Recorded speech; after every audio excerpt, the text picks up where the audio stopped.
Okay, we're live. Thank you.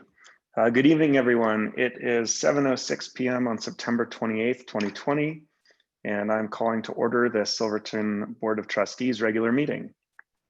Kelly, if you could please do the roll call. Trustee Barella? Here. Trustee Harper? Here. Trustee Weigert? Here. Trustee Bierma? Here. Trustee Lashley? Here. Mayor Pro Tem Barney? Here. Mayor Furman? Here. Would a trustee like to recite the Pledge of Allegiance? Or lead it rather. Sure, let's go. Yep, please go ahead.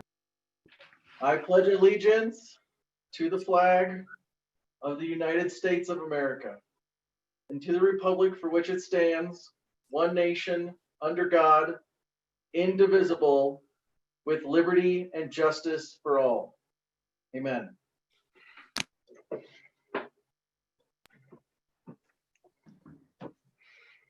Thank you. Do we have any staff or board revisions to the agenda this evening?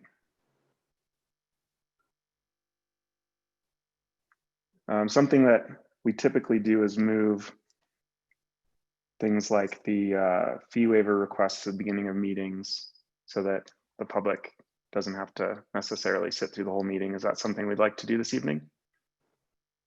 Yeah, I think that's a good idea to try and respect the time of that group if they're here with us. All right, so we will put that just after presentation and proclamations and before approval of consent agenda items.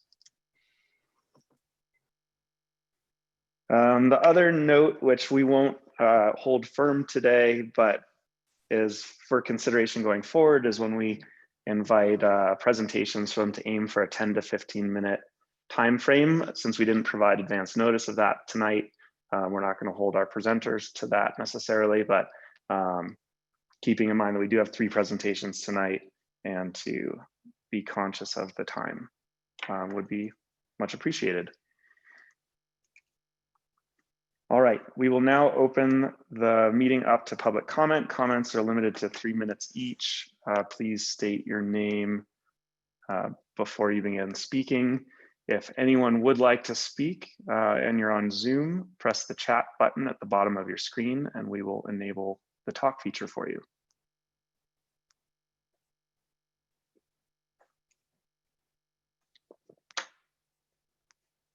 All right, seeing no request for public comment, I will turn this over to Sheriff Conrad. Good evening, trustees. How are you doing tonight?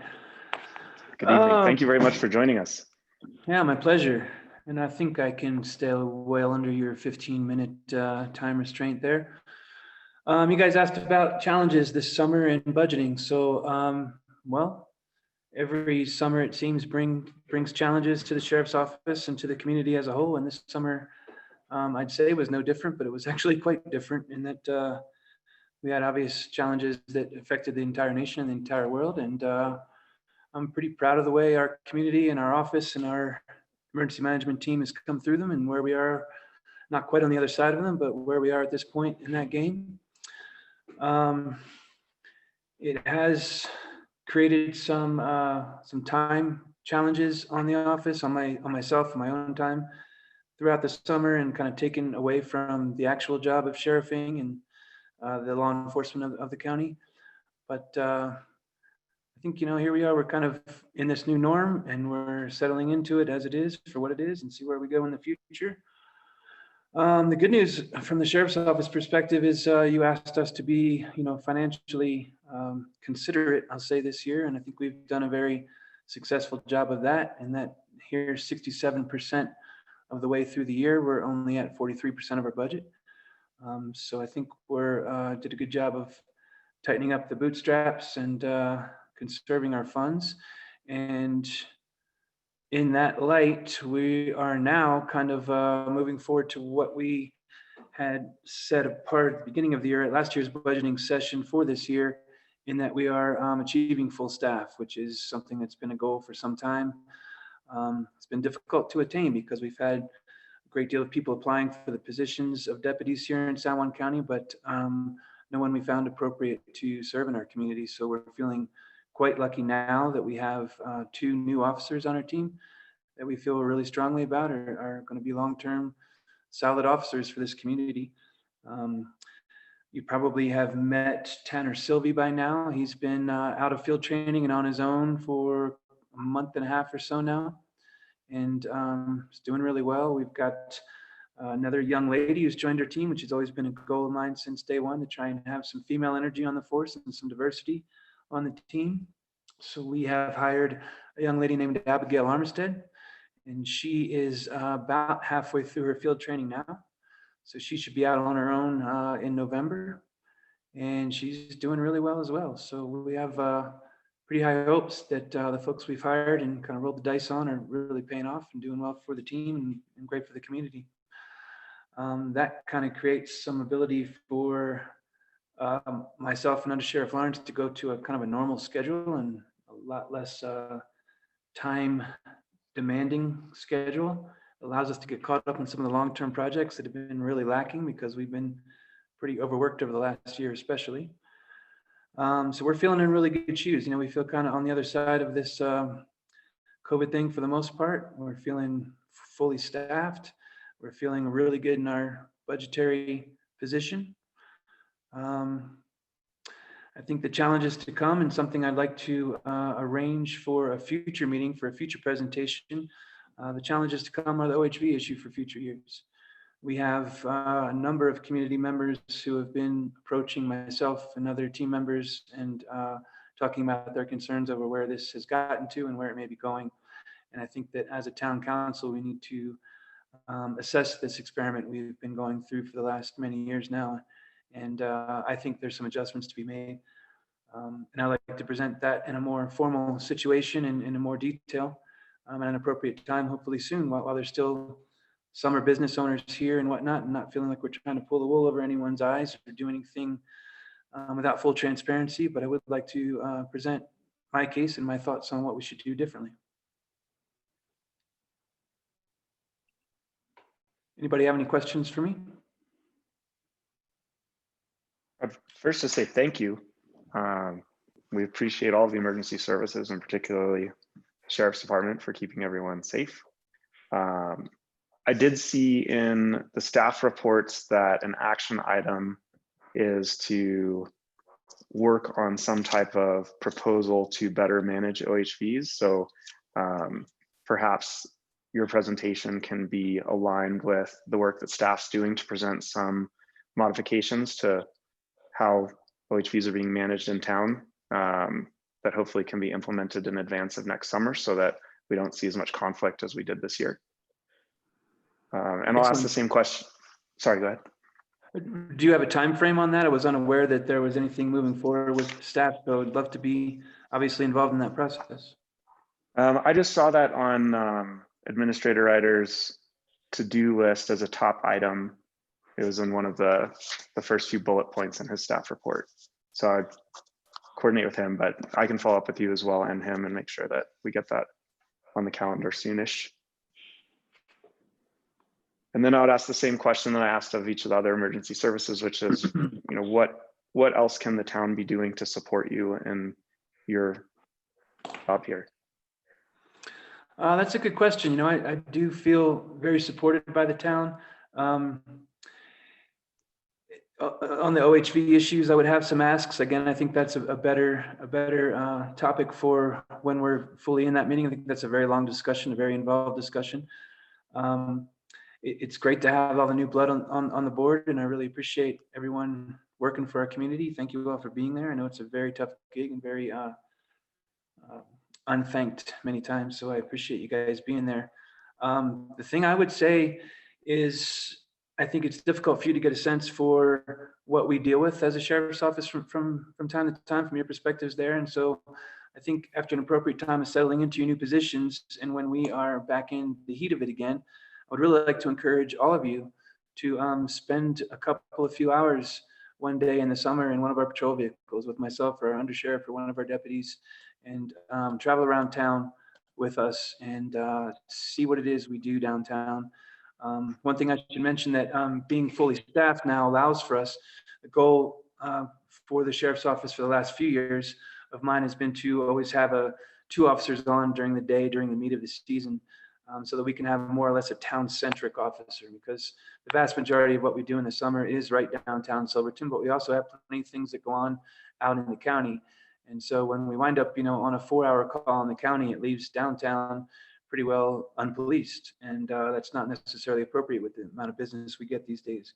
So reaching this goal of being fully staffed allows for adhering to that philosophy of having a town-centric officer. And I just really think it's important for you guys to understand what it is we're seeing, what it is we're doing, how we go about our day-to-day duties downtown on a busy summer day. And I'd love to invite you all to come spend some time with us.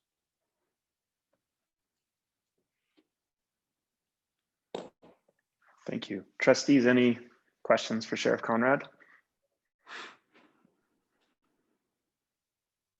Trustee Barilla? So I'm glad to see that you've got the full staff that you've been wanting for the last 2 years. And is there any other gaps right now that you can think going into winter that need to be filled? Just with, what else does the sheriff's department need right now to get to winter? Are the new officers year round? They're going to live here? Do we still have the help of John Jacobs, or is he just strictly the backcountry ranger now? Just trying to make sure I've got a handle on what else you've got and what else you need. Yeah, I'm sorry. I should have fully laid out our entire staff as it sits now. So there's myself and Under Sheriff Lawrence. We're obviously full-time employees. These two new deputies, Deputy Tanner and Deputy Armistead, are full-time deputies. Both will be living in the town of Silverton. Then we have Deputy John Jacobs, who's going on 45 years of law enforcement in this community, which I think is beyond admirable, and he's a great resource for us. John's future is a little up in the air. John needs to decide whether he will continue on as he has.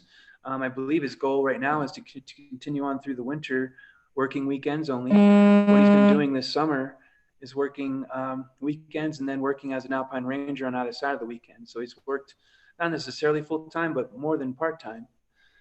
So he's been kind of doing a dual role there. I do believe he will continue to want to do the Alpine Ranger position next week or next year, but that's really up in the air. And I think there's a lot of time between now and then for that to change, or for it to look something, a morphed program where we have maybe another Alpine Ranger. Ideally, we have a full-time ranger based out of Silverton and a full-time ranger based out of Hinsdale. That didn't happen this year, and we certainly suffered for it in the backcountry. And then besides that, we have Deputy John Gullion, who is a full-time corrections officer for La Plata County, and he comes to Silverton every other weekend and works 2 shifts on the weekends. So we also have 1 day a week, not necessarily 8 hours a week, but we have a part-time admin person who deals with our mailing, billing, and case processing and things like that. So that's been super helpful as well. So that's the entirety of our staff, and I don't feel we have any gaps. If our staff remains at that level, I feel very well staffed. I feel that's very appropriate. It allows me to catch up on a lot of the long-term projects, like moving our evidence room is top of mind right now. There are several other things, and allows me to deal with more of the sheriffy stuff and not be constantly on duty like I've been for the last year.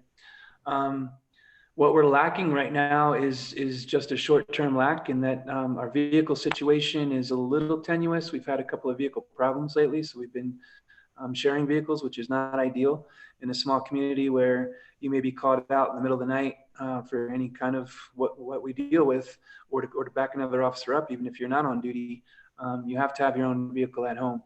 And so we've been a little stressed lately in that we've had a few vehicle problems that we've been dealing with. And we do have a new vehicle on order that should have been here already, but due to the COVID circumstances and plants being shut down, our vehicle that was supposed to be here in April will be here on October 30th. So we're just really a month away from having that issue alleviated, we hope. Don't really feel like we're lacking, like we have any major gaps, whether financially or personnel or vehicles, that I can think of at the moment. Okay.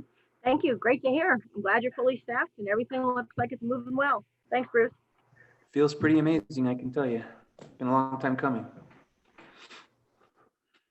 Trustee Lashley. Thank you. Just wanted to congratulate you, Sheriff Conrad, on making it through another difficult summer. They haven't been easy in the last couple of years. Thank you so much. I think that your budget is probably the biggest savings to date of any budget, town or county, I've seen.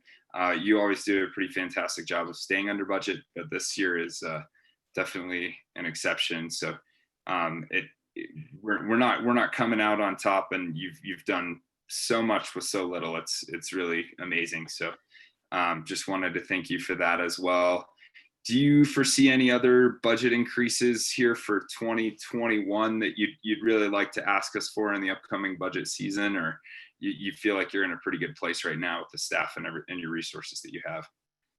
Yeah, I don't foresee any kind of major budget increases outside of potential, speak with Willie and talk about potential cost of living expenses for officers, but I don't see that being anything major. I don't see any major equipment or major expenditures coming up next year that could really change the situation. I think we're really well budgeted for the next year or two to go.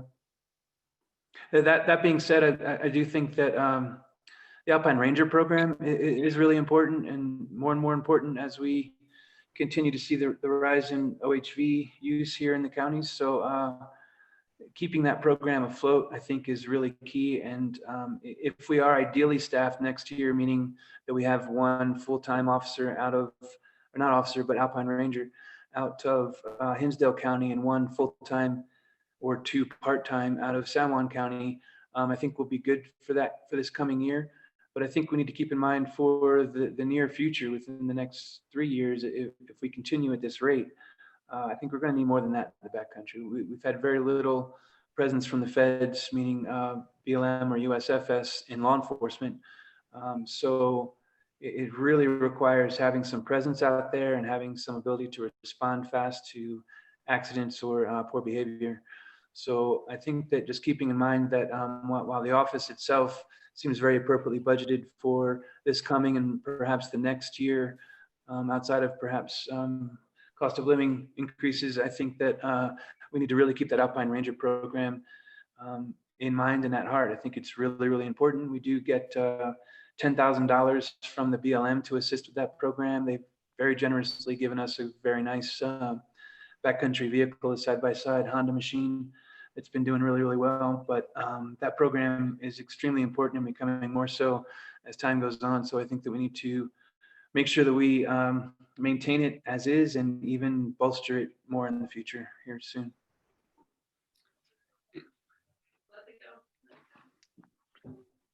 Trustee Harper.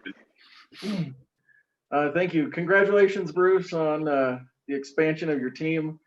If anyone deserves to work normal hours, it's you. I wanted to touch really quick on that Alpine Ranger program. In years past, there were fundraising efforts regionally, locally, and obviously on the state level. Are we, or you and your team, going to go after some federal money and really press the I want to say the forces that be to really step up to the plate and support you in the backcountry? That is a goal. I don't know how successful we're going to be from my, and I guess I'm talking out of turn here, and that it's kind of third-hand information because I have yet to make it up to Denver to meet with the board that determines how the funds are spent. And I'm speaking about the funds that arrive from the Colorado Parks and Wildlife stickers that are sold to all the OHVs that are operating in the state, or at least should be buying them for the OHVs. That fund is a rather large pool, and it's hit or miss whether where that money goes every year. In the past, we haven't seen very much of it in San Juan County. We have had the benefit of it by some of our federal partners being able to see some of that money and increasing their presence here, especially during 4th of July and whatnot.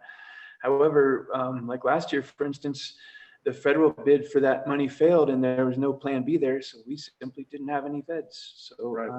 that gets quite difficult. And it's, again, when we're drawn out to something in the county, it's not a quick event. It's not like going over to Cement Street. It's, we're 4 hours out in the backcountry. So we're leaving downtown really uncovered. So that doesn't feel warm and fuzzy. And we're really working on that and making sure that we keep a good presence in the backcountry. So my point is that I feel like everything I've learned is that it's difficult to get those funds. And I was able to make a trip here recently to Taylor Park, because everything I keep hearing is that we in Taylor Park are the most inundated OHV spots in the county, in the state. And so I wanted to see what that was about, how they're dealing with it, what they're doing, what it looks like there, what their signage is like, all that kind of stuff. I have to tell you, I was shocked. There is no comparison. We're in different universes. They are nowhere near the amount of OHV traffic, the amount of OHV influence that we have here in Silverton. So if they're the only thing compared to us, we are by far the big boy in the state. And with that in mind, I think we should have a big boy voice in that slice of the pie.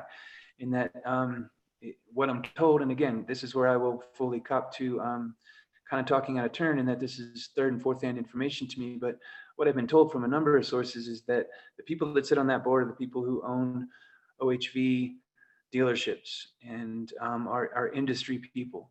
And so they're more about expanding the area and promoting the hobby or the user group, if you will, rather than providing for enforcement and signage and all the things that are necessary to keep that expansion happening safely and appropriately for the communities that they're happening in. So it is my goal to try and appear before that board to appeal for funding and to appeal for the funding being spent in the right ways, and not in simply expanding the activity, but in making sure that it expands in an appropriate way that's safe and appropriate for the communities that they're in. Thank you, sir. Trustee Lashley. Thank you. It's been on my list this year to make it up to Taylor Park, or as some people refer to it, the Thunderdome. The BLM had mentioned, an official from the BLM had mentioned to me that if the connection trail between Mini Gulch had went through on the master plan for the BLM, that they might have more money available for law enforcement along with that. And was curious if you had heard that, and if not, then maybe that's a lead that we should pursue. But yeah, that was kind of my question along the same lines of Jim's, was are the feds giving us any indication that they're going to be able to kick in a little more money for enforcement this year? No, I hadn't heard that. That would be good news. I feel for the feds. I think that they're in probably worse shape than we're in, as far as their cutbacks and their ability to provide. I mean, it's not their lack of understanding or their lack of wanting to assist. They just simply don't have the resources right now. I'm hoping that it's a good thing that the BLM just became headquartered out of Grand Junction, Colorado, which I don't know how that looks, them being in our backyard now, if that has any play for us as far as getting additional assistance. I just think that part of why they're there now is because they've been really just slashed, and I don't know that they simply have the funds or the resources to be able to help us out until they get themselves back on track. So I'm not placing any blame toward either our USFS or our BLM partners. I think they understand the situation. They do their best to help us out. Whenever we call for assistance, we do get it. But as far as having any presence here without making a call for something specific, it's almost nil. I really feel for our law enforcement officer with the USFS. He has, I think, 3 million square miles or something he covers. It's a ridiculous amount of territory. So he's really just putting out fires. He doesn't really get to make a presence or be involved in much or do any front end law enforcement. It's all responding to things that are difficult. So I hope that changes in the future, but I don't know how much success we're going to have appealing to them at this point. Is my point on that I just don't know what they have to share. So Thank you. Trustee Harper. Thank you. Sheriff, sometimes it's, I ask for forgiveness rather than permission, so I apologize for possibly overstepping my boundaries. But I have reached out to both Congressman Tipton's office in the past 2 to 3 weeks, and then also to Senator Cory Gardner's office, because we hosted a meeting, as you know, you attended last late October, and not much happened after that. And I know that we are in an election year, which slows things down, but this summer really demonstrates why we need their help, why we need their money and support for you. So I should hear back within the next week or so, but again, kind of went outside my purview and started asking those questions. Well, Trustee Harper, we always appreciate your efforts. You've done a great deal to bring that kind of attention to our community, and you're never stepping on my toes in doing so, but I appreciate you making me aware. Thank you, Sheriff.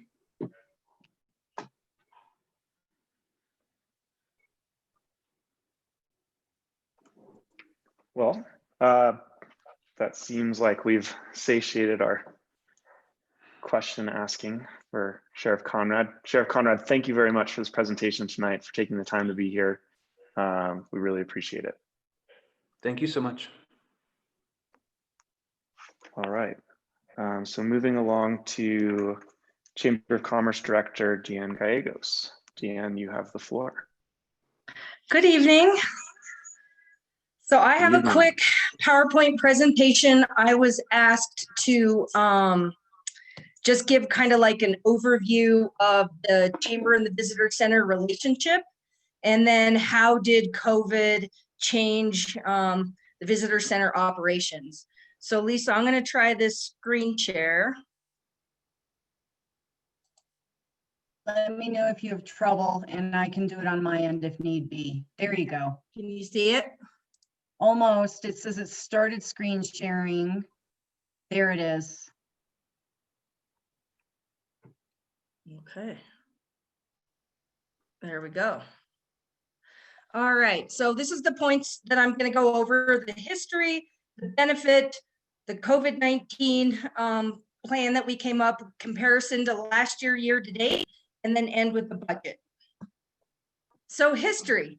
Silverton Chamber of Commerce is an independent nonprofit, a 501c3 that was established in 1957 and is one of the oldest continuing running nonprofits in our community. And I am the director, and then I work for an elected chamber board made up of business owners. So my current chamber board is Cliff Pinto is my president, Colin Peterman, Molly Barella, Jen Brill, Jim Harper, Judy Graham, Lisa Branner, Bill Walco, and Dave Moeller. So that is the team. I call them more of a team than a board that I get to work with. Chamber of Commerce and Town of Silverton Visitor Center Operations Partnership started in 1988, which was the conception of the Visitor Center. The Chamber of Commerce is funded by business memberships, an occasional grant, and then I get $4,999.92 from the Town of Silverton to manage the Visitor Center for an entire year. So we get about $96 a week fee to the Chamber for managing the day-to-day operations, the staff, the bookkeeping, the taxes, the sales, the purchasing, and the communication with the town. The Visitor Center, the physical Visitor Center that you see at the beginning of town, was established in June of 1988. That entity is funded by minimum $42,000 annually I receive from the Town of Silverton in the budget, and then we get donations, and then the bookstore has to make up the difference. So that is how the Visitor Center is currently funded. Sunnyside Gold donated that building to the Town of Silverton to become a Visitor Center in 1987. So this is a snapshot of some of the history. This is it coming down Main Street in 1988. And so that was Sunnyside's goal. It was the power plant's housing in 1907. And then it eventually ended up in the hands of Sunnyside Gold, and then they donated it to the town, and that is currently our Visitor Center. And it's more than a Visitor Center, as you all know. It's the youth center, San Juan Development's been in there, the radio station's been in there. There's been a lot of different tenants coming in and out of there during its tenure. So what is the benefit of our visitor center? It is to meet and greet visitors face to face, answer any questions. What do I do? Where do I eat? What's the best hike?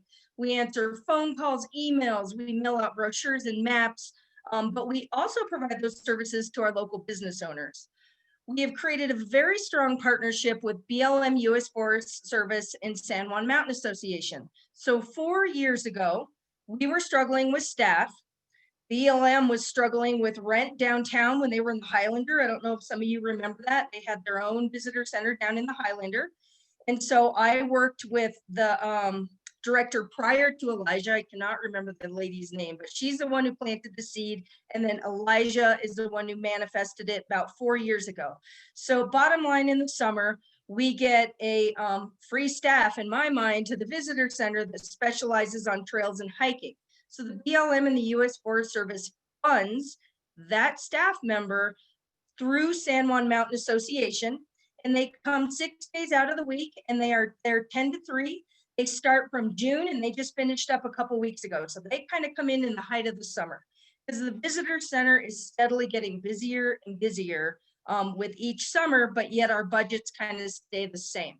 So that has been a wonderful partnership and giving excellent etiquette and trail hiking information based out of our visitor center. And then the partnership between the town of Silverton and Chamber of Commerce to keep it operating. It also gives us an opportunity to collect data on visitations, type of inquiries on phone calls, emails. And so that's just an excellent data collection hub. And then it has also been a hub for in a time of emergency. So on December 23rd, when we had the fire downtown and all the infrastructure for communication in town was down, it was the internet at the visitor center that was still working. So we kept it open late hour nights. We made it base camp for the OEM. We didn't have our office at that time. And that is where the community could come to call their family, check on each other, get current information. And we just kind of kept that open during that whole time of emergency. So it is an amazing asset to our community. Our COVID-19 response. The visitor center every single year, even including this year, is open 362 days a week. Every single day, I'm responsible for having that place open to visitors and the phones being answered and people being able to come in and ask questions. We take 3 holidays off for our staff. In 2019, to go into the comparison, October through April, we're open 10 to 3 every single day. And I only staff 2 people. One of them does Monday through Friday, one of them does the weekends. May, August, September, we expand those hours 10 to 4. And then I have 2 to 4 staff running through there with a couple shifts a day. Now, what does that mean? That means that they, someone opens up in the morning, gets off around 1 o'clock, someone shows up at 11 so that they're at the height of noon time, and then closes the building. So I am running 2 to 5 people through there in any given summer. June, July, we're doing 9 to 5. So what is that different? What happened different this summer? From January, we started our 10 to 3. We have not changed that since the pandemic, since COVID-19. We've been operating 10 to 3 with just our steady 2 staff members. So we did not increase the staff and we did not increase the hours of operations because we were going through a summer of unknown and a summer unknown of budget. Without that bookstore jamming, we cannot afford the visitor center. We were closed physically to the public. It started March 17th through May 31st, but we had staff reporting down there and they were answering phones, emails, and getting out information to the business owners. And then we physically shut down the building April 11th to May 11th to save on utilities. And we just forwarded the phone service and the staff worked from home, manned emails, phone calls, and provided guest information virtually from home. So we shut down that building for a month to save some resources. And then again, the partnership between Public Health, the Chamber, and the Visitor Center, and OEM in the town of Silverton is when we created that ambassador program. So we did take some of those staffing hours and saving that time, and we put that to the ambassador program during COVID-19 to allow one-on-one coaching to get our business owners open, educated, and in business safely. So that was also another collaborative that was created under that roof. Comparison 2019 to 2020. Of course, staffing hours and personnel were down.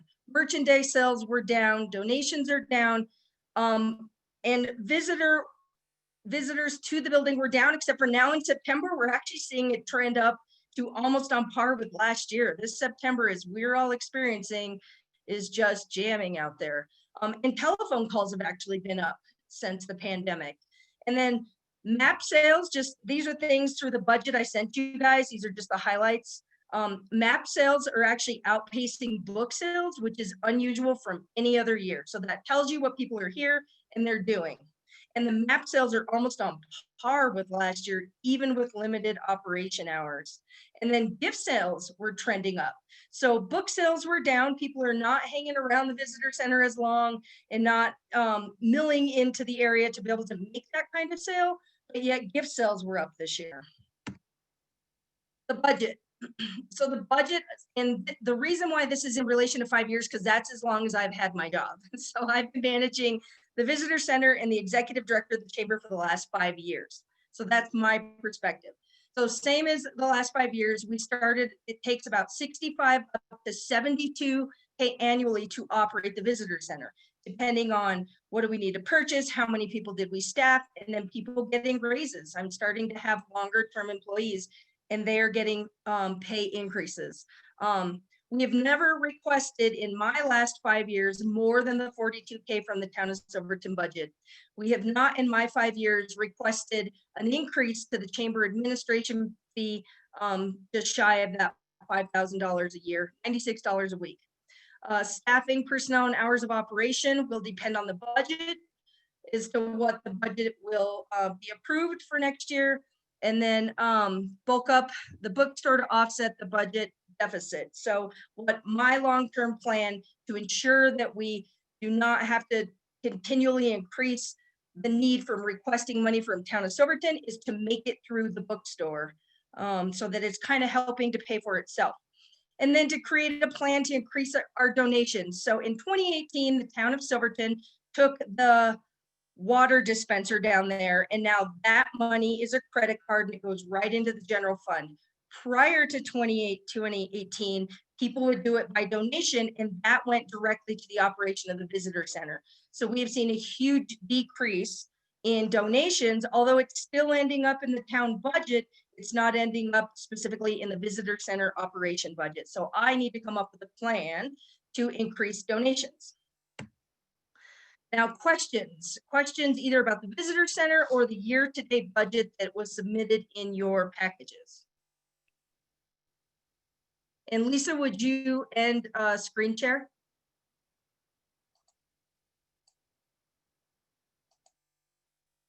Give me a second, I'll turn that off for you.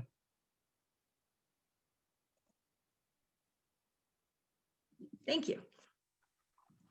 Well, thank you very much, Deanne. I think I'll ask a version of the same question that I asked to the emergency services, which is, the chambers, of course, an incredibly important part of every community, and particularly so in a small one. What can the town be doing to best support the chamber and your efficacy? You know, I think really with this board and the town of Silverton staff, it's really continuing our relationship into ensuring that we have our visitor center. I went back and talked to old directors, and at one time we weren't able to have a visitor center. So it truly was the joint partnership of chamber and town of Silverton coming together to ensure that we can offer this service to the visitors at large that come in. So I would just ask that, we continue that relationship, work together on that budget. I have an excellent working relationship with Administrator Ryder, Kelly, and Todd all around the visitor center. So I think it's just keeping the building maintained, ensuring that, it shows of importance when you guys are going through your budget, which is also a very difficult thing and responsibility for this particular group. But it is an immeasurable service to our community. And it is also an opportunity for us to really get a barometer as to who's coming to our town and what type of visitation questions, tourist activities that they're seeking. Thank you. Anyone else have any questions? Trustee Harper? I just have a comment. I've served on the board now for 9 years as a representative, and the past 5 with Deanne. Deanne, you're doing an excellent job. I think we do need to look and check those purse strings and see what we can do for yourself and the visitor center. Absolutely. We Thank you. just need COVID-19 to go away. Amen.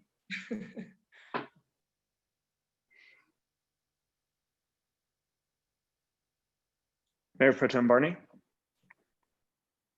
Thanks, Deanne, for coming tonight Of course. and sharing the history too. Is great. I love hearing that. You just said something at the very end that sparked my curiosity, and I don't know if this is the right time to ask this question, but maybe we can just circle back when it is. I'm just wondering if you said it helps us keep track of like who is coming to Silverton and what they're coming for. And that seems like really valuable information for us, especially as we do head into budget season and thinking about what kinds of services we need in town and on the heels of the sheriff's presentation. And I'm wondering if that data exists in like a shareable format of some sort that we could all have access to. Absolutely. So at the end of the year, you receive that report, and that report will encompass like down to the date. Like yesterday, we had 247 people come through there. It will give you numbers of they click every time someone enters the enters the building. We also have requests that people sign in so we can kind of get an idea of what states. And then I'm going to get data from San Juan Mountain Association of what was their #1 questions, what trails, what was their report. So I take those 2 combined reports as well as as much chamber numbers, like hits to the website, that kind of stuff. And you get that at the year end. Absolutely. Great. Thank you so much.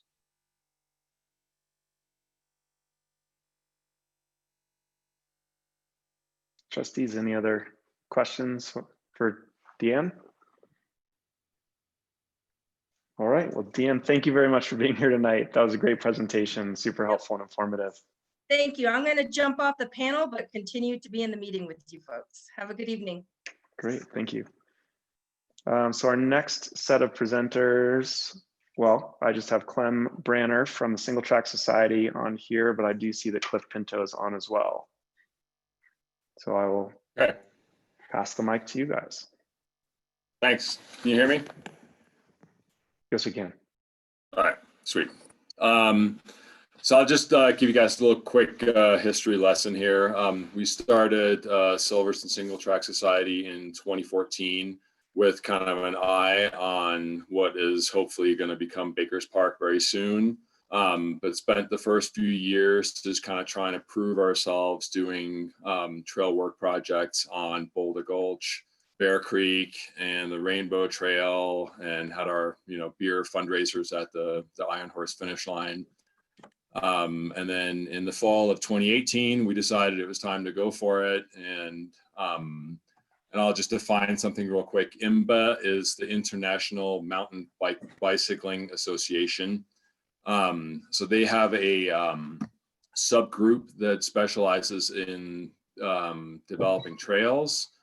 And we invited those guys to come here to take a look at what we had and see what they could come up with. And we got the county to help us fund that. And those guys came, took a look at it, and came back at us with a plan, which then became, how do I put it? So then at that point, the town was doing its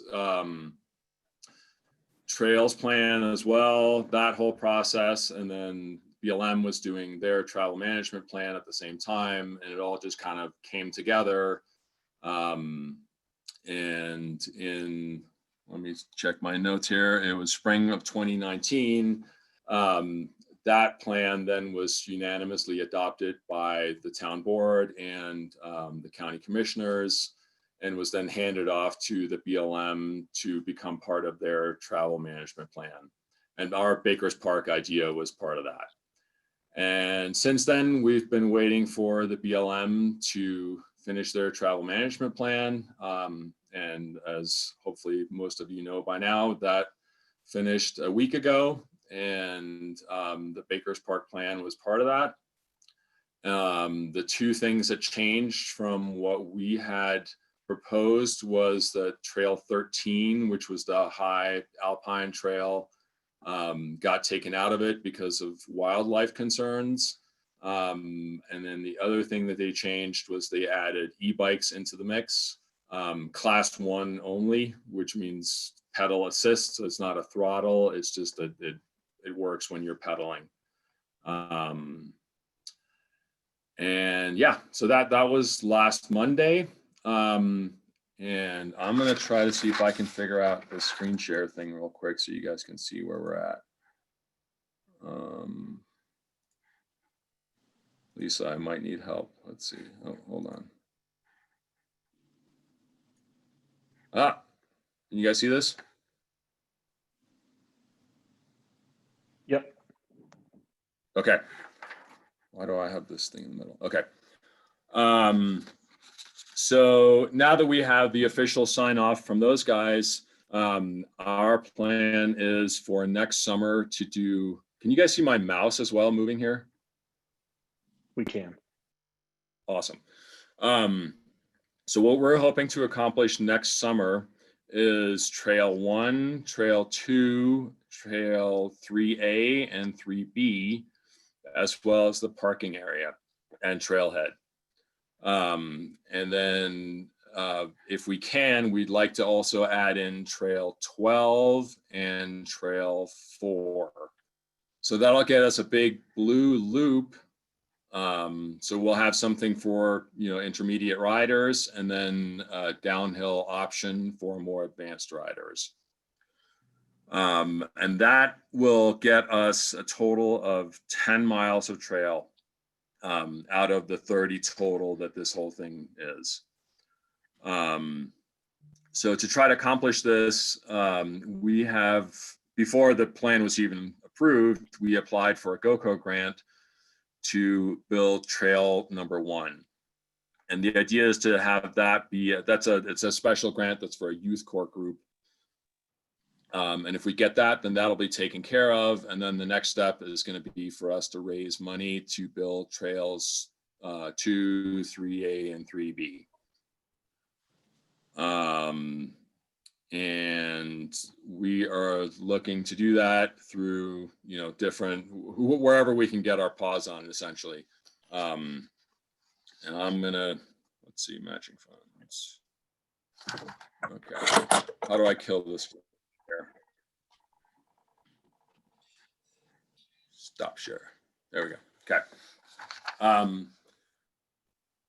So that's what we're hoping to accomplish for next summer. And we're going to go after the money to get those other trails built. We're hoping that the black ones, that we can do those partly with volunteer labor. So that the trick is then to get our paws on the money to build the trails, and that's going to be machine built by professional trail builders. So it's going to cost us some money. And the challenge that we're going to face as we're trying to raise this money is always going to be the matching money that we need for grants. And so that's why I'm here to talk to you guys. You were nice enough to give us $5,000 probably about a year ago, I feel like, and commit to giving us another 10 for this current year. So what we were hoping to see was that if you guys would pay out the 10 that was committed for this year, and commit to another 10 for the following year. And then the other thing that we would really like some help with is the youth corps. They are, if we can have them camp here, it'll be a lot more efficient. So we were hoping to be able to use Kendall, both as a place for them to do some educational stuff, and then also as a place for them to camp. I think I'm gonna shut up and see if anyone's got any questions or suggestions. Well, thank you very much, Clem. I appreciate the presentation. And congratulations on getting these trails approved. That's Huge. Thank you. Trustees, questions, comments? Mayor Pro Tem. Oh, I was unmuted. Thanks, guys. I'm so pumped. I think these trails are like when I wake up in the morning, I'm like excited to think that they're coming here for real. And I know you've put in a lot of volunteer effort to make that happen. And yeah, personally, I'm just thrilled. And I think on behalf of the community, it's a great addition for our whole town. And I'm wondering if you could speak to, I guess, like the cost of trail building and why that's a necessary expense. Sure. Yeah, so what we're trying to do here is build trails that are not just, we go out there and build these ourselves. We want this stuff to be world-class stuff that people will come here and want to ride. Both because we want the quality to be high and also because we want them to last a long time. So, well-built trails will last pretty much forever. Roman trails still exist these days. So we really want to make this top-notch. And then also speed is a factor we need to consider as well. So if we can have some of it done with machines instead of us just slowly chipping away at it, we can have this stuff happen faster. So that's why the price tags kind of seem a little crazy, because you're thinking, oh, well, it's just someone going out and digging in the dirt. But we're looking to have this be, top-notch stuff. Great, thanks.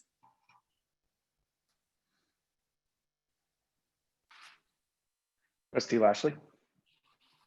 Thank you. Yeah, I'm really excited about this project. I think for the better part of the entire, 12 years that I've been here, we've looked up at Boulder Mountain and said, that would probably be the first place that I would look to build a mountain bike trail because of its accessibility for more seasons than not, which is a difficult thing in Silverton. So congratulations, you guys, for pulling through this process. I know it was a long and arduous one. I had a couple questions for you guys regarding a couple different things. I guess the first one is the parking lot, the parking area.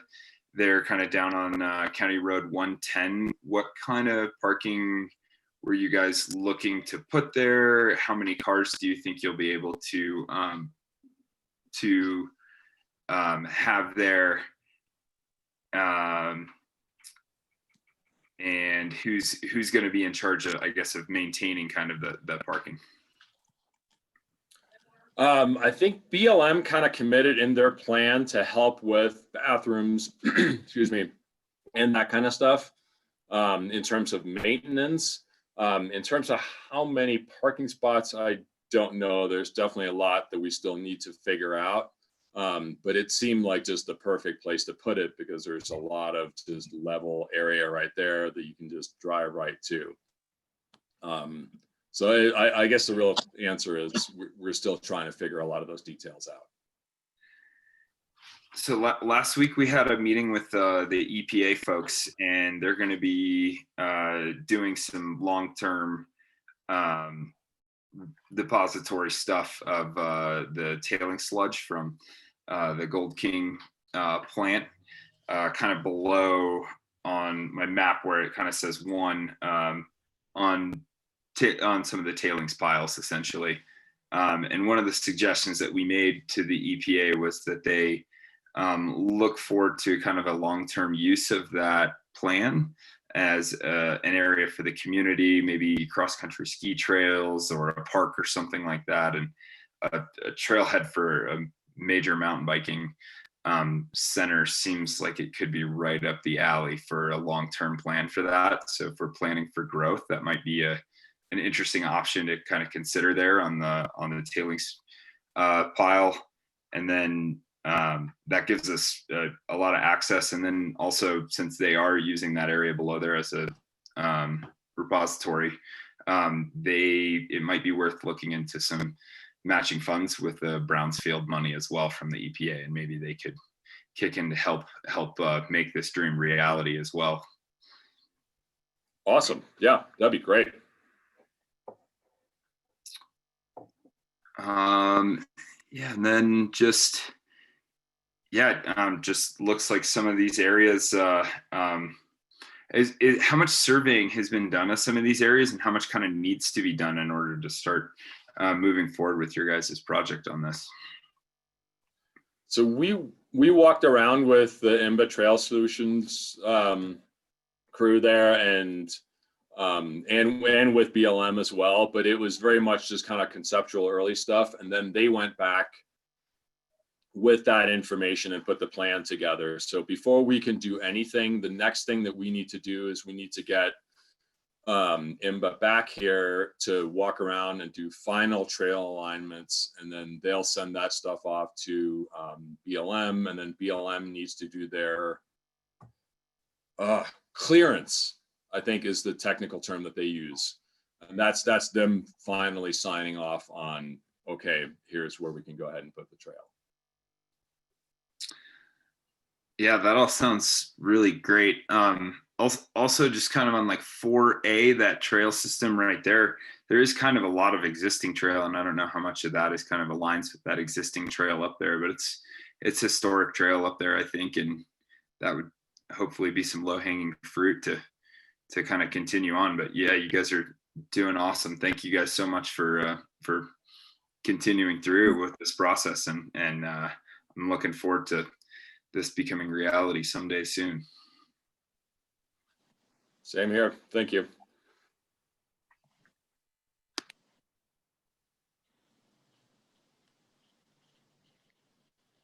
Any other questions? No, just a comment. Sure. Trustee Harper and then Trustee Brella. Thank you, Clem, for all you're doing. Thank you. Keep up the work, buddy. Our pleasure. Trustee Brella.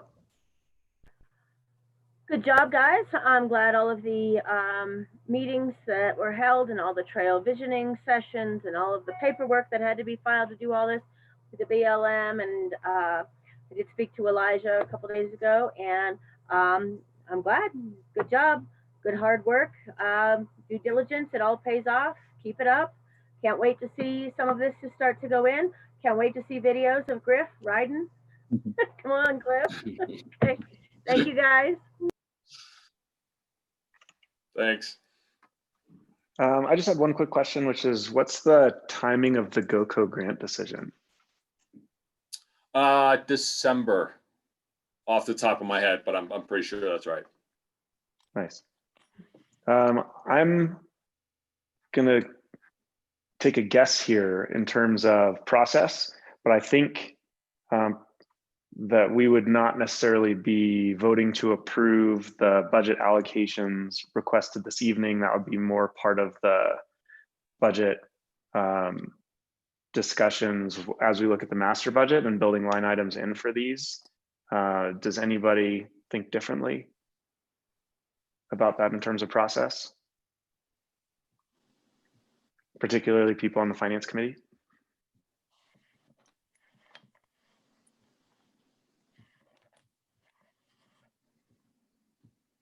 I think it's a discussion, but since we've already committed that money to the budget, I don't think that it should be. I think it should be something that we may have to agree on. That I'd refer to John Ryder, I guess, on this, but I think since we have approved that already in the budget, it's technically there to use. I think, sir, we did approve that. Yeah. Yeah. Trustee Brella. Yeah, it was part of the budget last year. We approved the money. All non-essential expenses were removed. Trustee Lashley and Trustee Harper and Mr. Ryder and we all spoke about this. And that was one of the points that they were talking about, was the money that had been committed to this. I'm sure it's still in the budget for next year. Don't really know if we've got the available funds, or if we do, it'll come very, very late. So let's, I can't imagine it will go away. It's just this year being COVID rules, we might have to just put it off. And I do believe Mr. Ryder had said that it was potentially there for next year. So don't discount it being gone. So we got the money. We just got to figure out how to get the money to you. So.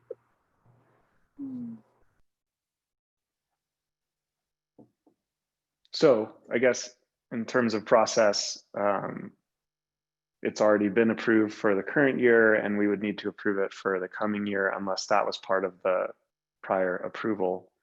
But without Administrator Ryder, we can't definitively answer that question at this moment, but we will soon. Fair enough. All right. Thank you, everybody. Thank you so much, Clem and Cliff. This is great, and I'm excited to ride those trails. Thanks, guys. Thank you. All right.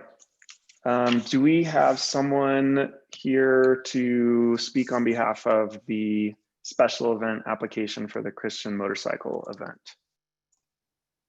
We do. Mr. Wally Baylor is on the call here. Wally, if you would like to unmute yourself, you should be able to speak with the trustee. Hello there. Hi, good evening. Good evening. Thank you so much for joining us. The floor is yours. Well, we would love to come back to Silverton with our group. We've been rented the Kindle Center twice before, and the first time was for, I think the first 2 times are $500, and possibly 2 to 3 times we've rented it. Last time I believe was $900, or no, that was what we were going to pay this year, but due to COVID we couldn't meet there. But we look forward to bringing hopefully approximately 90 to 100 people to town, non-drinkers, non-drug users, but we love to eat, love to spend money. And so primarily looking at bringing a group from 3 to 4, possibly 5 days at the end of August, rent motel rooms, stay in town, stay in the campgrounds local, and do dispersed riding, both street bikes around the whole southwest part of Colorado, side-by-sides, dirt bikes, primarily all street legal or licensed vehicles. There may be a few dirt bikes with OHV stickers, but we would love to come back to Silverton again, but the current pricing is just kind of too expensive for us, and we were just hoping to get a waiver again. We had, it was presented to us for $900 for this year, but due to COVID, we couldn't do that, and we were just would like to possibly get that same price again for next year if we could. It's the weekend before Labor Day, so we're trying to reach kind of the end of the shoulder season for you, so to speak, and not be in the prime part of the season. But we would just love to come bring money and bring people, and be people from 5 or 6 states away. And so hopefully they're longtime visitors we would be bringing. And so we would just love for you to consider it. Well, thank you very, very much. We certainly appreciate you being here this evening. Trustees, discussion.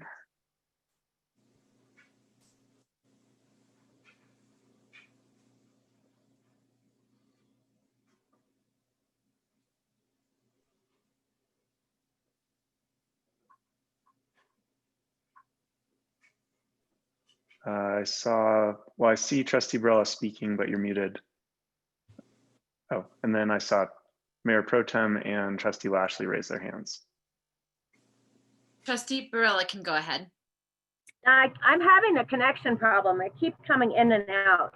So, and then I'll disappear for a little bit too. So hopefully everybody can hear me. It just started. Since they didn't do it this year, I don't know what The problem would be just extending this to next year. So if nobody minds, I'd like to make a motion to approve the fee reduction consideration for the Christian Motorcycle Association. Trustee Wiegert. If somebody wants to second that, they can, but I do have a comment before we go there. How about, since we had a couple hands up, Mayor Pro Tem Barney, if you'd like to comment first, then Trustee Lashley, and then Trustee Wiegert.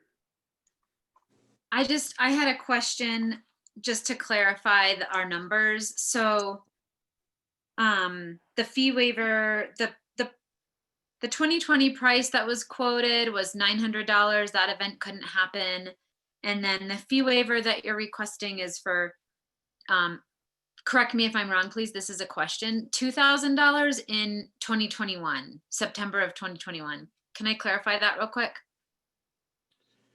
Yeah, we were requesting the $900 again, if we could, that we were going to pay this year. And okay, thank you. Which looks like relative to a standard fee schedule rate of $3,375.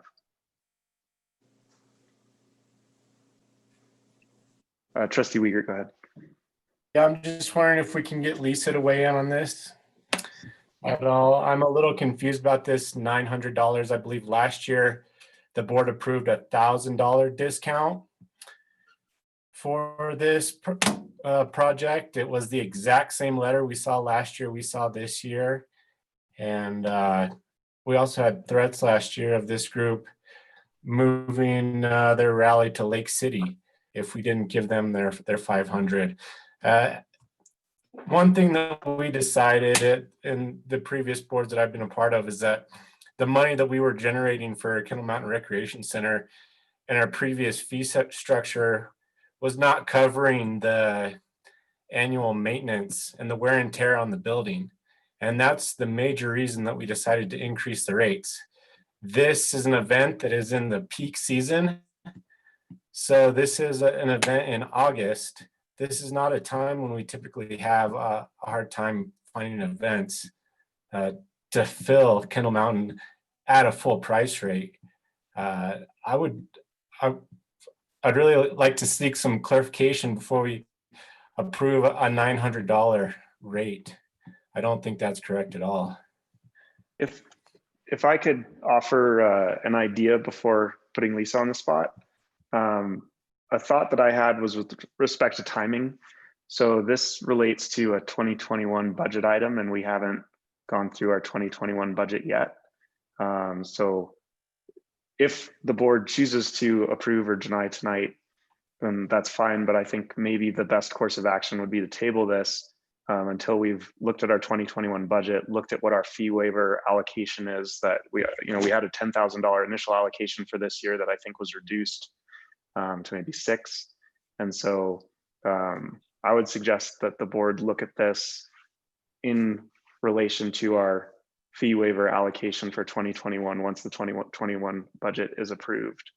And simply just table this until we can have that conversation with Administrator Ryder as well.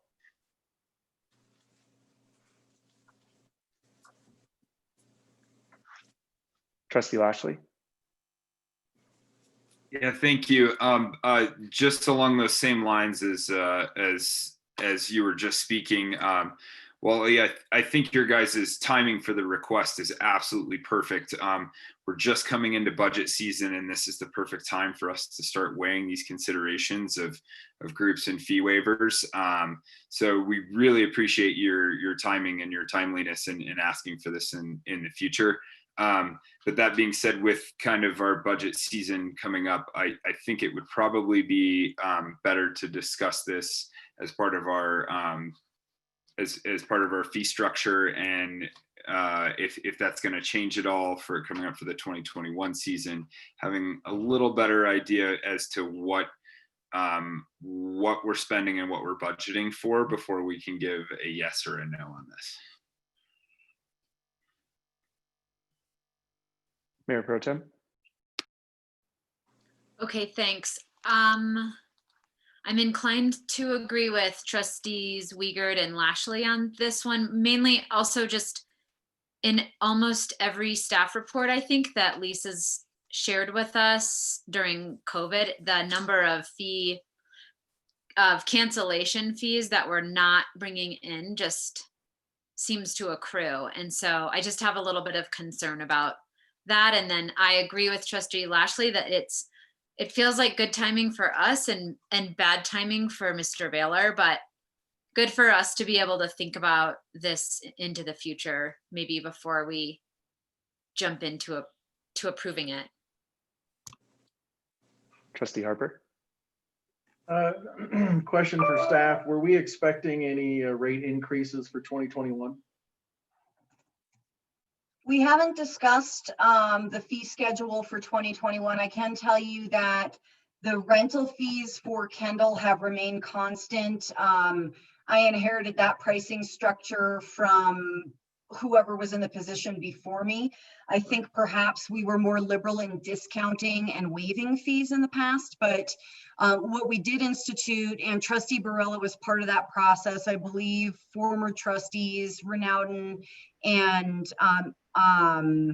Tiffany Decay were also on the committee when we worked on these prices. What we worked on was looking at peak and off-peak, because we do have a really busy season from June through, really it's going through almost mid-October these days for weddings.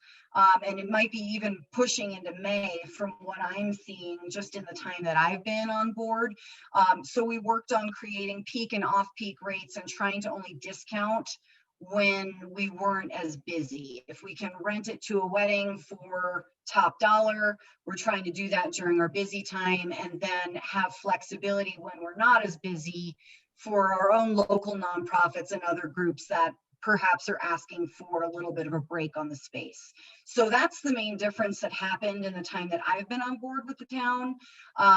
And, you know, I can't speak to what had been offered to the Christian Motorcycle Association prior to that. I do know that we went through a negotiation process and the board approved a reduced fee last year. So where you guys want to go with it is up to you, but just know that August is definitely still peak season.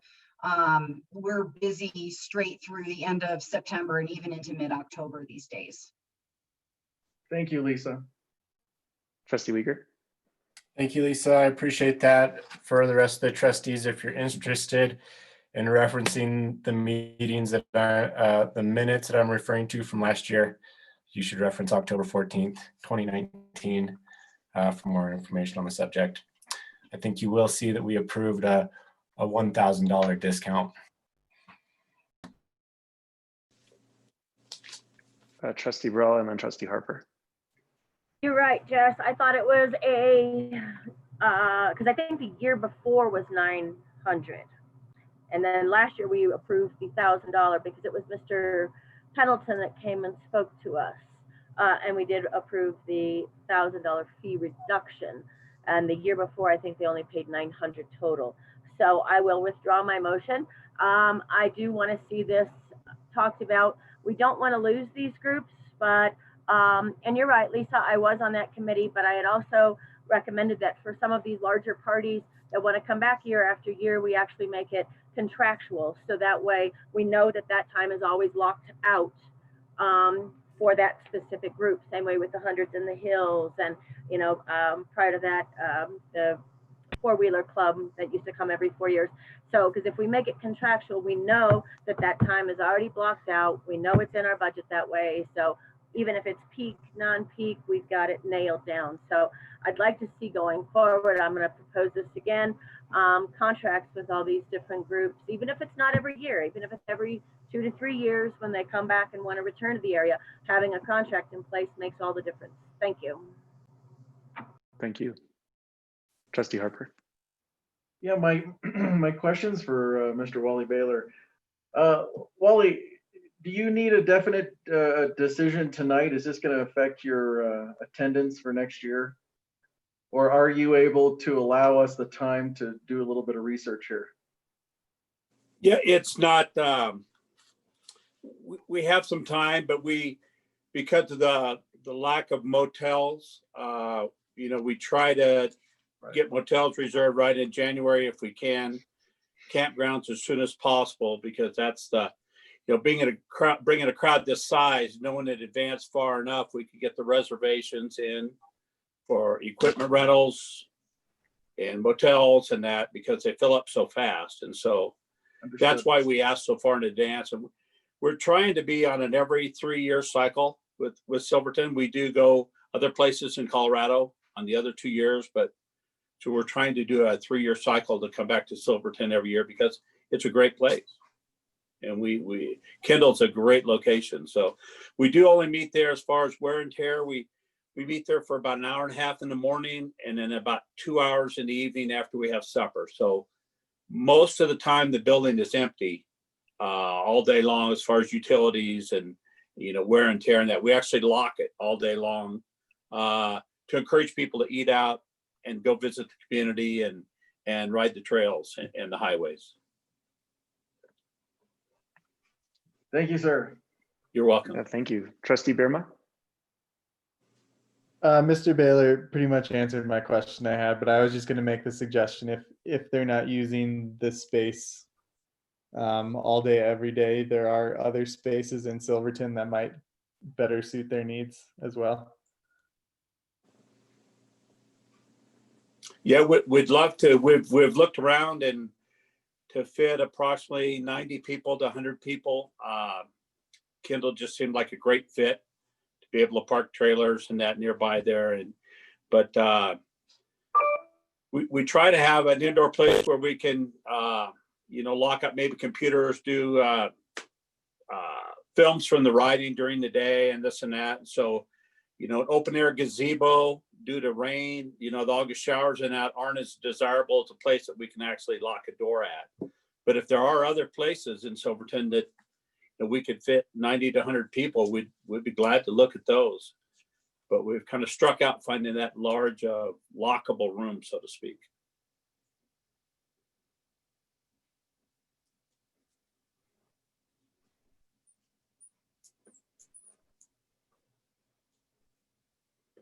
Well, we'll work on it.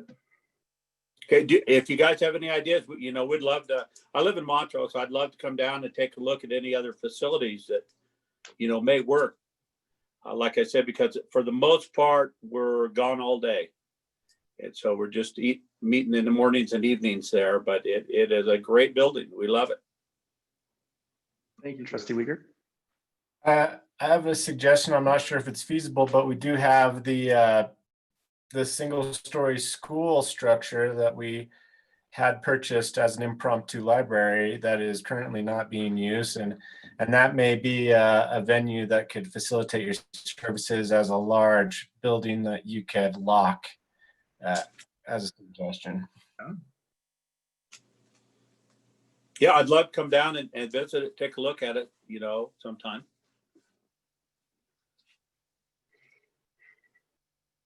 If I might make a suggestion, that might be a discussion we want to have with the Facilities, Parks and Rec committee, because I know that building isn't, I mean, it's been winterized just so we're not spending money on heating it and whatever. But I know it's got small countertops and small toilets and things like that because it was used as a school building previously.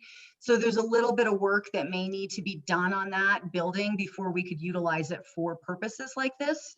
And Todd Bove can probably speak more to what the cost on something like that might be, but that might be a topic for us to discuss at a future committee meeting. Good suggestion. Thank you. President of that, or chair of that committee, would you please make a note?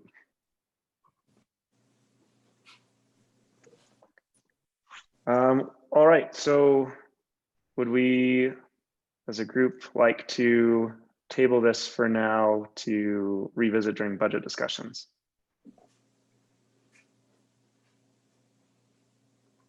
All right, well, thank you very much, Mr. Baylor. Thank you. I'm sure that Lisa or someone else at the town will be in touch with you as we progress, and perhaps if that alternative is an option, can coordinate with a site visit as well. All right, sounds good. Thank you for your consideration. Yeah, thank you very much. You bet. All right, so moving to consent agenda items, anything that we need to pull out of there for discussion, or do I hear a motion to approve the consent agenda?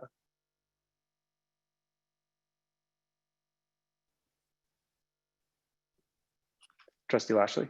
I'll make a motion to approve the consent agenda. I'll second that motion. Thank you, Trustee Harper. Kelly, roll call, please. Trustee Barella?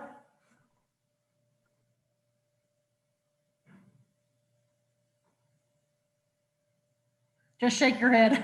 Or I did, yeah, I'm having an issue here. Trustee Harper, Yes. Trustee Wiggert, Yes. Trustee Bierma, Yes. Trustee Lashley, Yes. Mayor Pro Tem Barney, Yes. Mayor Furman. Yes. Thank you very much. Moving along to staff reports, the only things that were noted as items flagged for us in any of the reports were the items we just discussed, I believe. Do any of the staff on this meeting wish to speak about any aspect of their staff report? Or do any trustees have questions about the staff reports?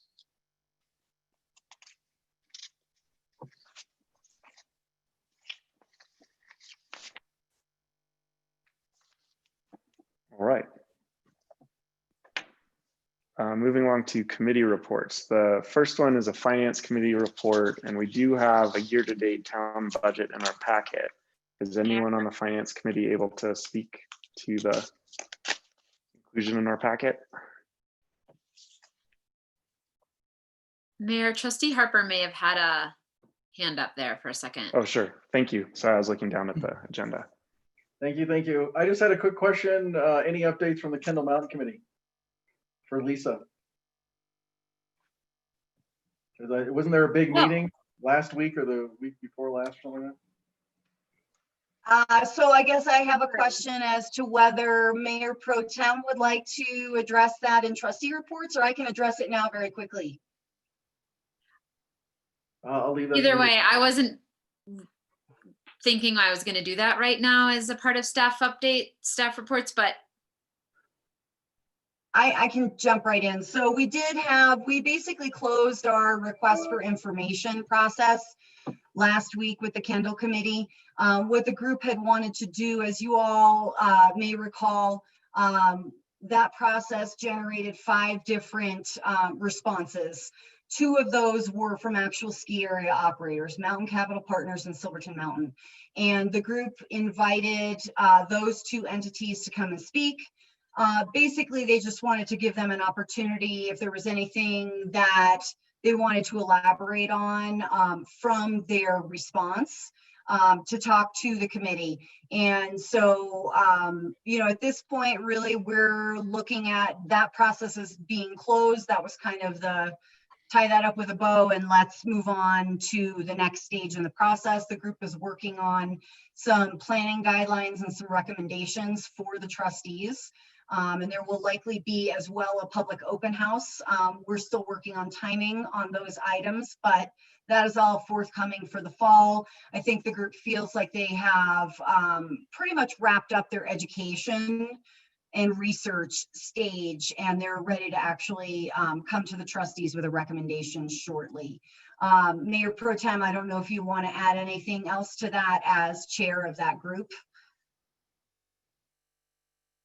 no, you covered my notes. And I guess the only other note to make was that our meetings, we were going weekly, alternating Tuesdays and Wednesdays. And then we decided in our last meeting to return to bi-weekly meetings. So now we'll be meeting on Tuesdays at 3 o'clock. That's tomorrow is one of those meetings.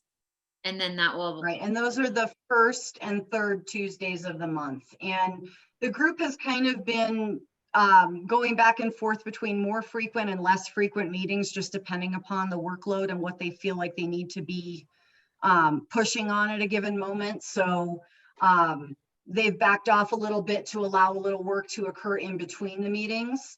But they're still meeting twice a month, essentially. Thank you. Thank you.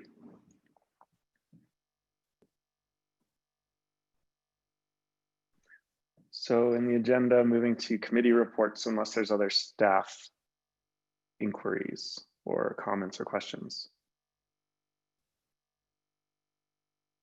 The first one's Finance Committee. Is that something we should postpone, or is someone that's on the committee able to present an update?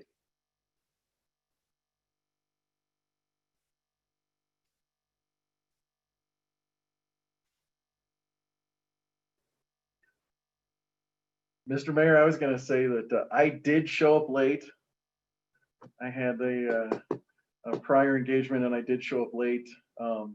But Trustee Lashley and Trustee Barilla were diligent and did show up on time.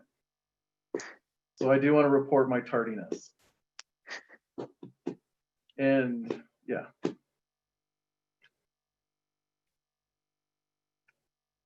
But I will hand it over to Trustee Lashley. Thank you. I think the big news is that revenue for this year for the town is not as bad as we expected. Of course, we're still going to be down a certain percentage here, but in numbers in these upcoming months, if we continue to see town this busy, continue to kind of close the gap of the missing revenue from COVID-19. The big news, I think, from the Finance Committee was just that, and more or less that we wanted to see some more involved work sessions with the full board for this upcoming budget season. Especially, I think it really takes, probably about 3 times of going through the budget and before it's really fully kind of a comprehensive document that we all feel comfortable with. And I think that'll really help the newer board members as well kind of get familiar with the budget items and kind of how we plan for the future. We kind of asked if there were any specifics as far as budget changes that they were going to look at for the upcoming budget year of 2021. The only real specific item that I can remember we discussed was some staffing that in the town administrator, town clerk, town treasurer position, that there was quite a bit of workload being shared between 2 employees right now. And so they were going to be looking to potentially hire another employee for that position. I think that the current hire, Nate, is going to be going back to rock pirates or ice pirates, I guess it is, in the wintertime, so that they may have to put that listing back out to pasture. So is there anything else that I'm missing? Yeah, I see Molly's probably got some things to add. A couple of significant items was that once again the library board has saved some money, and she was about to reopen. Sorry, my thing is sideways on my iPad, so my head is tilted sideways here.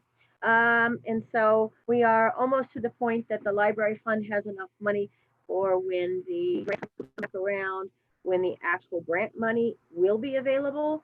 Right now, the grant money was not the $250,000 that was needed for the library project was not available. I think what Mr. Wright has told us was it might only be around 50 because the grant funds from that for the Historical Society come from gambling revenue.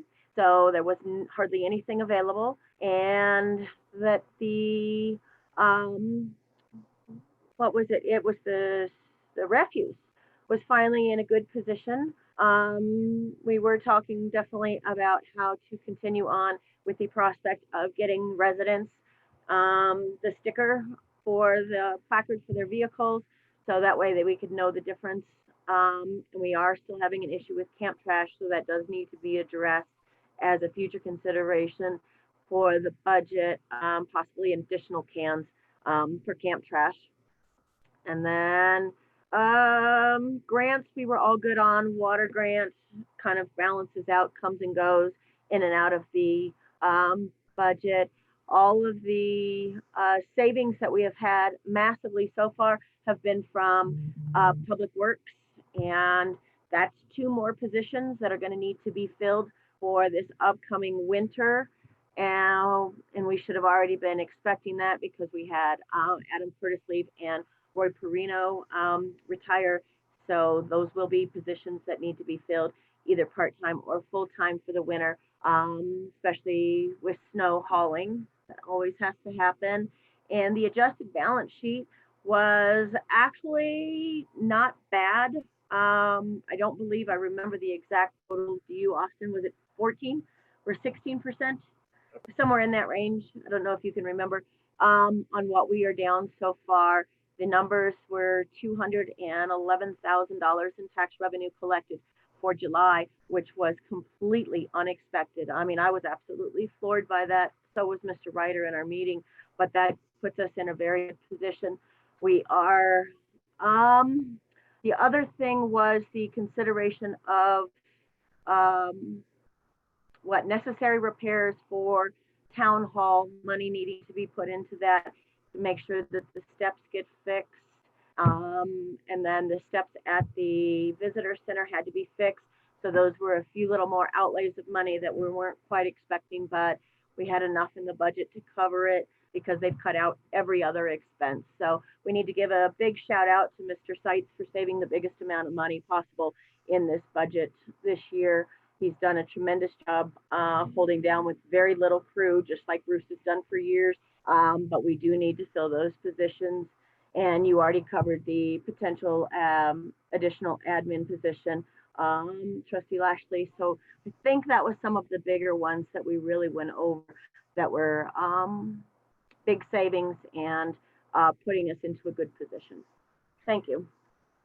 Towards the end, I want to add to Trustee Lashley and Trustee Barella. Towards the end, we did talk about the variances between budget and actual for August going forward, September, October. The trend is we're trending much higher than we had originally budgeted. So what we're going to see is we're going to see more money coming in than what's on here. So the town will be sitting that much better than we had anticipated on paper. So that's a good thing for our town, great thing for our community. Thank you very much for those updates. Mayor Pro Tem Barney. Thanks. I just wondered if some of the veteran trustees wanted to take this really fun opportunity to just give us maybe just like a quick, here's what we do to prepare for budget season. Like, this is what we read other towns' budgets, or we speak with experts, or what's the process for us to just get up to speed as quickly as possible in obviously studying our own budget, but just to be as prepared as possible for this process.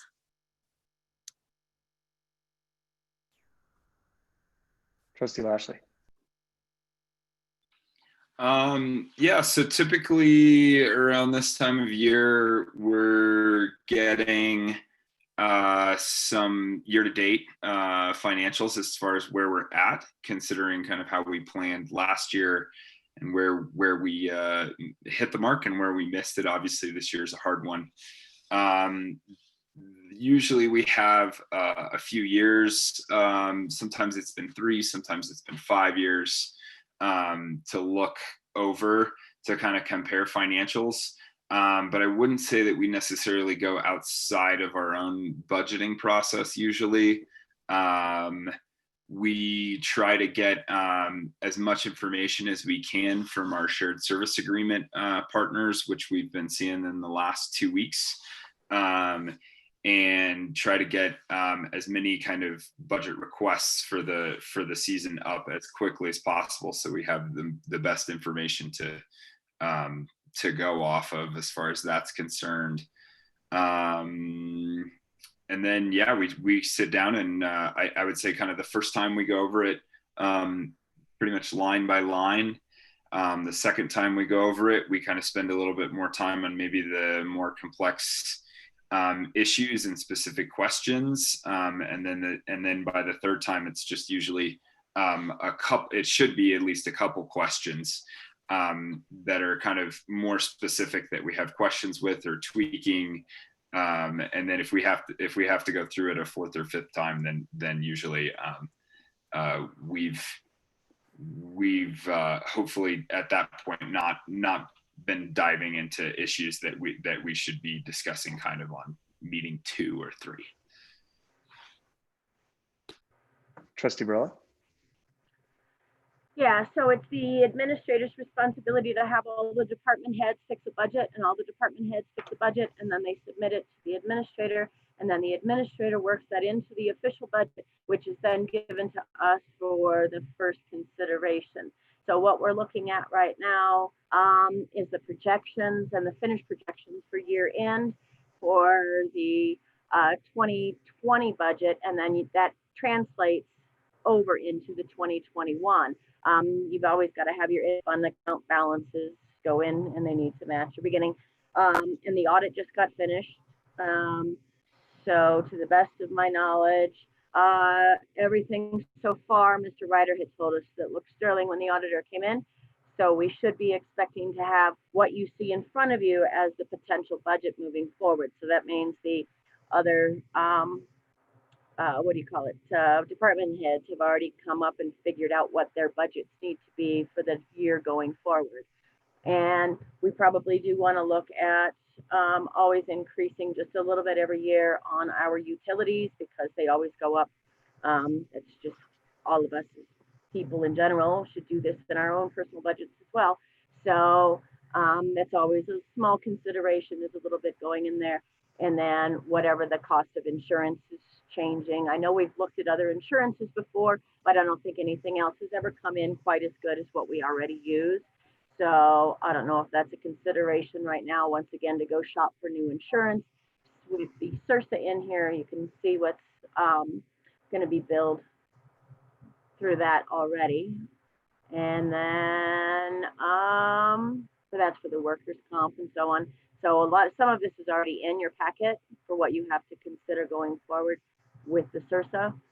So I don't know if it was that much of a change though from last year. So that's about it that we usually do, because a lot of this legwork is always done by the department heads, because they're the ones who bring us what they need to go forward. So thank you. Thank you. And I have a tentative date for our first budget work session for October 5th. Is that a week from today? Is that everyone's current understanding? I haven't seen a confirmation that that date worked for everyone yet. I haven't seen that date, but it was suggested for sure at the finance committee as a good date to really start going through some of these things. Trustee Birma? Yeah, I was just gonna add, that's the tentative date I've seen. I haven't received any confirmation or time. Got it. Any other discussion on finance committee or budget related questions?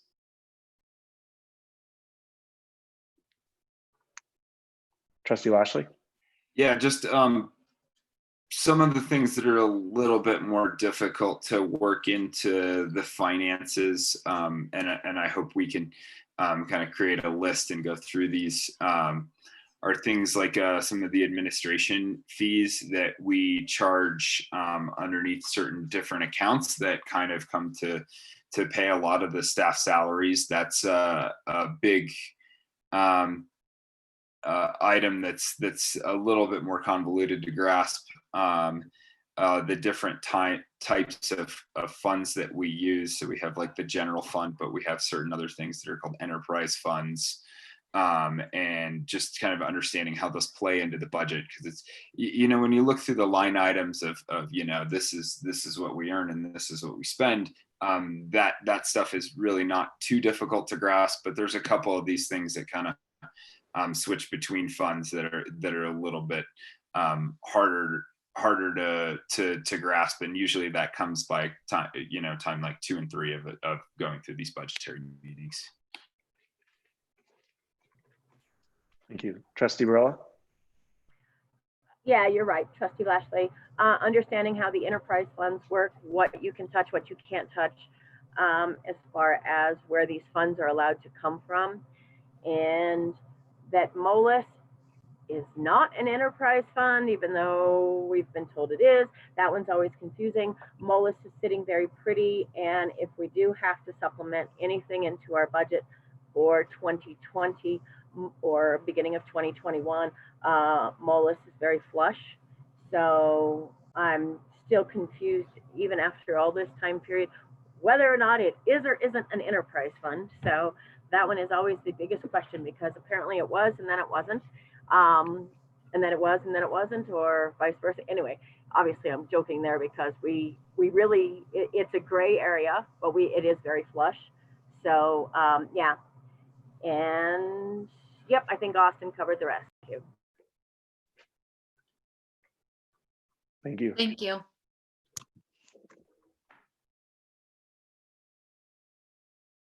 All right. Moving along to the master plan committee update. We had a meeting on September 22nd, I believe, which was a presentation by the state demography office. That whole meeting will be posted to YouTube in the next few days for anyone who'd like to watch on the Town of Silverton YouTube page.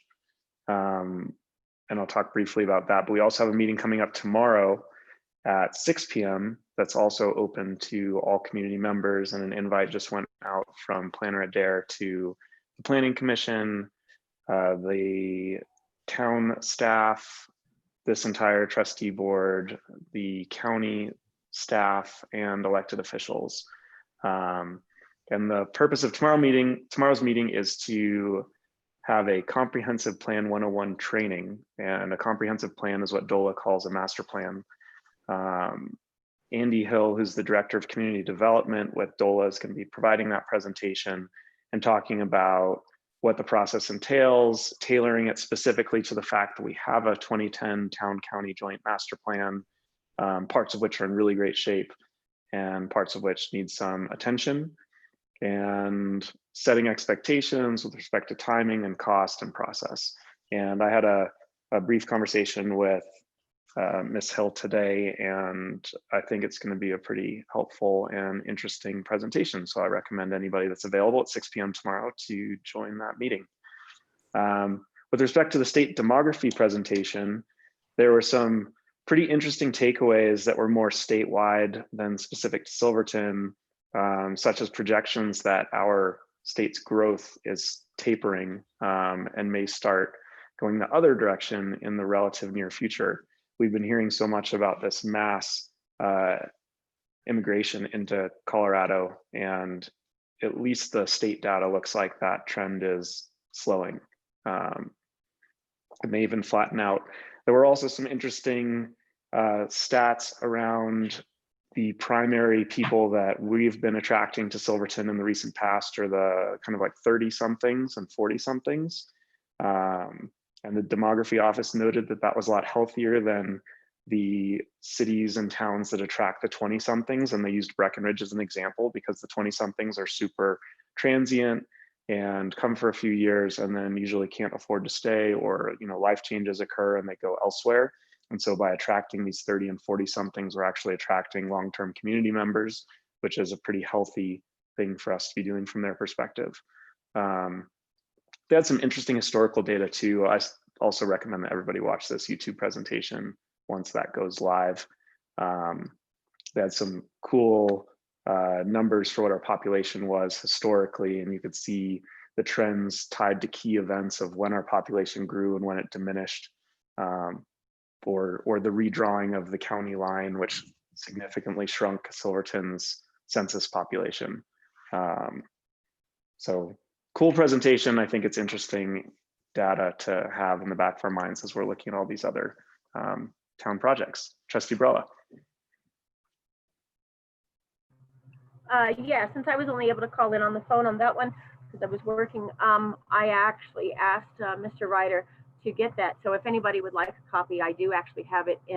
Elizabeth forwarded it directly to Mr. Ryder so I could see it during the presentation. So if anybody would like that now, just raise your hand and I will make sure that I forward it to you. Okay? Thank you. Thank you very much. And that's all I had for the master plan committee updates. Any other committee updates? You got mine. Great. Trustee reports. I think we've covered almost everything. Would somebody who was at a portion of the, or meaningful portion of the EPA meetings like to provide a quick overview of what that day was like?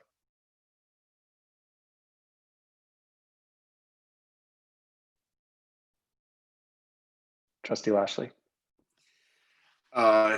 Thank you. So we started in the morning and had a meeting with Anthony and some town staff to kind of get us up to speed on the EPA and kind of our town role and things we might ask for or talk about as far as the EPA is concerned.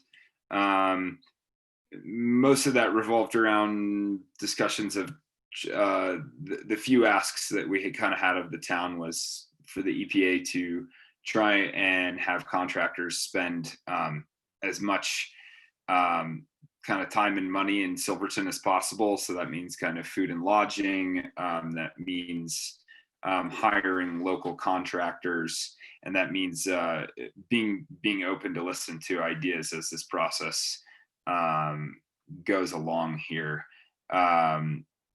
That we talked to the EPA folks. They were great. We were warned that even though they nod their head and they agree with us an awful lot, that sometimes our words are heard, but maybe not necessarily. Even though they say that they may try to do some of these things, that sometimes it's a little bit of lip service. We then had like a round parking lot discussion, beautiful out at the Mayflower Mill, and spoke with a lot of the EPA folks. We got some good information regarding a question that Trustee Barella had. Maybe I'll let you go into that with the Pond 4 issue, Molly, if you want to cover that.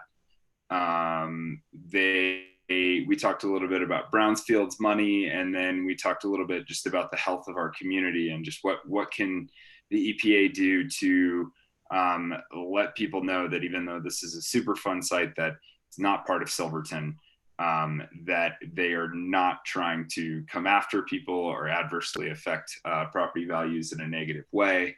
And I think we had a pretty good discussion that kind of combined with our town and Chamber of Commerce and some of our EPA community relations folks that we can do a little bit better as far as creating something so that somebody comes in and asks, like, I am interested in relocating to Silverton, but I've heard that it's an EPA site.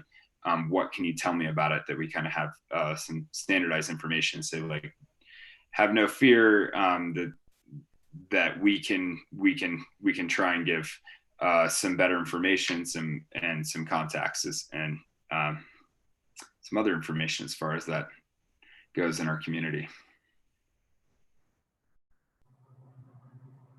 Thank you, Trustee Barella. So I had a pretty extensive list. It says my internet connection is unstable again. Can everybody hear me? We can. Your video is a little unstable, but the audio is crystal. Okay, because it keeps going in and out. Sorry, everyone. So I had a big list of questions based on everything that they had been doing. And one of them was, why would you even potentially look at Pond 1 and 2, which has to, cross right in front of the use of the Mayflower Mill, which is a National Historical Landmark and so on like this. when we've got Pond 4. Pond 4 is big enough to encapsulate 128 years potentially of this inert material. So I can't remember if it was Catherine or the other gal, Christine, but one of the two of them was really speaking to the fact that yes, we know that this is the best potential spot. So we need to look at actually trying to get everything into that one, maybe using 1 and 2 for a short term in 2 to 3 years. But a lot of that didn't make sense why they wanted to do it that way. But she said they needed to do some more further testing on Pond 4 to make sure it was exactly what they need. Then they said that they might use just a small section of 4 to start, and they can get it going to there and potentially eliminate the use of 1 and 2 in their newest, I can't even think of the verbiage I don't have my notes in front of me, the newest administrative site plan or whatever it's called that's coming out this week. It was good to see some of the bigwigs there, because these are the ones with the power. We did get the definition that the new EPA group that was formed, that was kind of a branch off, which was mountains, deserts, and plains, actually has to do more with uranium mines and the cleanup of uranium mines for the future. So we don't know how much significance that's going to hold for us. And the fact that this is the Red and Bonita, we've got to remember that that's what this is called, the Superfund site. So there are a lot of other encapsulated areas. So Anthony explained it best. Is it a cookie? Because you've got a bunch of chocolate chips all the way around, or is it a brownie and you're all consolidated into one? So if we start removing a few of those sites that don't actually have to be listed, they were kind of just blanketed through the county, we might actually see this move a little bit faster for our future. And I also kind of asked them what they were doing to mitigate the additional dust that comes through with all of the trailers that are hauling back and forth every day. I did not ask about potential cleanups and spills because we did have one a few years ago, and it was quickly, taken care of. But that was on my list. I guess I didn't actually ask that one though. But they have been excellent since that very first incident. So overall, I think it was really good. We do need to make sure that we keep our seat at the table and we make sure that we have a strong unified voice with the county and moving forward, because that's where our power comes from, as well as the CAG. They do recognize what the CAG has to say, but we are, it's hard when you start losing members and you get people with really good historical knowledge. Like we said, I'm glad Mr. Meisel was able to attend the first meeting after not feeling very well. So he is probably the most knowledgeable that sat on the board in reference to the EPA. So we don't want to lose his historical knowledge going forward. So keeping him involved is a big plus. That's all I can think of for now. So thank you. Trustee Barella, will you touch on your questions regarding the Kitty Mac transportation from Gladstone? You did touch on that too. Oh yeah, okay. Yeah, that was really strange that they had listed it in the county piece of paper that Mr. Pete, I can't think of his last name right now, gave us. So, and it had actually said that they were potentially looking at already moving what they had just moved to the Kitty Mac. So that didn't make a lot of sense why that was only a temporary site. So we just moved it. They've just put the land reclamation over the top of it, let it go. It's finished. Why are you even possibly talking about moving it to a different repository? So they weren't quite sure that it was going to be moved, but it wasn't something that was off the table. So it's a little odd that it was even in the questions, but apparently it was only a temporary holding site. So hopefully they're just going to leave it alone. We don't need to move it. It just got in. So that's something, again, that a strong voice with the county. Just, hey, we've got it there. You've done the land reclamation. Let's leave it alone. And then it's full. So they're saying it's at its potential peak. So that's why they're looking at Pond 1, 2, and 4. I don't understand why pond 1 and 2 are still even in consideration when 4 contains all the needs. I do understand the need for further testing to make sure we're not going to have any issues going forward as a repository. So, and then the other one that I asked about was, Jess, you would remember this, the biosolids, that they were talking about pulling out biosolids from essentially our ponds, because we need to start redoing them, and then they use it to recover the land and create a vegetation moving forward. So that's something that they're going to talk to CEHP, I don't remember everybody's acronyms, which is the Colorado Environmental Health Department. And they were going to talk to them about that moving forward, because that's a potential way for the town of Silverton to use what we need to use to get rid of our ponds here in the future, because we need to move to the mechanical system slowly in our future. So we'd be able to get rid of our biosolids and have them help reclaim the earth. So I think that's a great potential moving forward with the EPA. And then the local contractors. Anthony had created a list of local contractors to be utilized going forward. As of yet, I don't know if anybody other than maybe 1 or 2 people have ever been hired through the Superfund, and that was part of what they had promised us, was using locals. So we need to hold their feet to the fire for that one as well. Anything else? I can't remember right now because I can't find my notes. Yeah, Trustee Lashley touched on the Brownsville loan Yep. program, Brownsfield loan program. Gregory Sopkin, he's the regional director for this area, and it is Office of Mines, Desert and Plains, and Abandoned Uranium Mines. They want to come up with an adaptive management program. They want to balance between the action, boots on the ground, and data collection. They don't want to just sit around and just collect data for years and years and years. That was a good point that Trustee Lashley had brought up during our big circular meeting sitting out there. And then one of the other points that was made, I just see a bullet point here, was the potentiality of driving through the Mayflower mine. We did discuss that? I know that the Historical Society has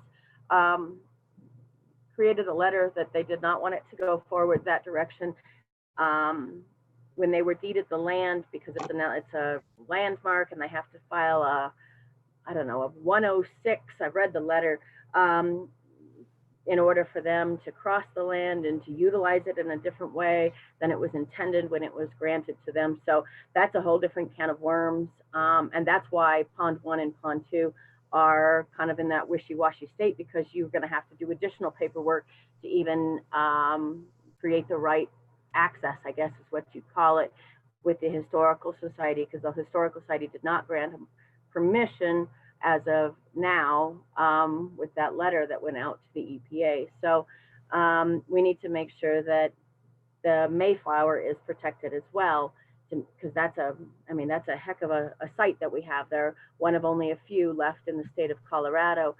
So we need to make sure that the Historical Society has all of its demands that it's needed are met as well.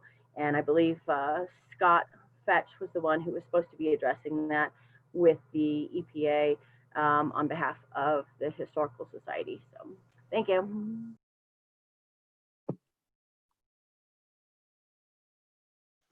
I also took a really good picture of Trustee Lashley, if you want to see it. He and John Ryder. So I tried to document the best I could.